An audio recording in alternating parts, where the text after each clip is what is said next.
उद्ध्वस्त bye Umesh Kadam. America आणि Vietnam यांच्या युद्धातील ही एक छोटीशी गोष्ट आहे. मी लाइया क्वांग या खेड्याजवळील छोट्या वस्तीत अमेरिकन सैनिक शिरतात आणि एकूण एक रहिवाशांना मारून टाकतात. त्यांच्या अत्याचारातून लहान मुले, वृद्ध, स्त्रियाही वाचत नाही. त्यांच्याबरोबर असलेला रकारी छायाचित्रकार चोरून या संपूर्ण घटनेचे फोटो घेतो. योगायोगाने एक 6 वर्षाची मुलगी यातून वाचते, पण तिला आपल्या आईवडिलांची प्रेते पाहावी लागतात. अमेरिकन छायाचित्रकार ही सगळी माहिती प्रसारमाध्यमाला देतो आणि अमेरिकेत मोठी खळबळ उडते.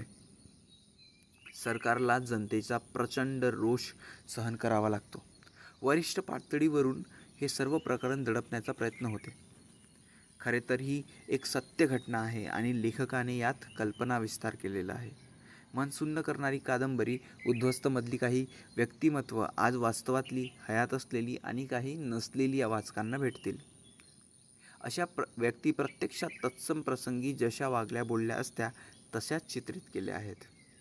या कथानकामध्ये वास्तव आणि कल्पित यांचा संयोग साधून आधुनिक इतिहासातला एक अविश्वसनीय वाटावा असा विदारक आणि हृदयभेदक अध्याय चित्तवेधक आणि नाट्यपूर्ण रीतीने मराठी वाचकांसमोर मांडण्याचा प्रयत्न केला आहे.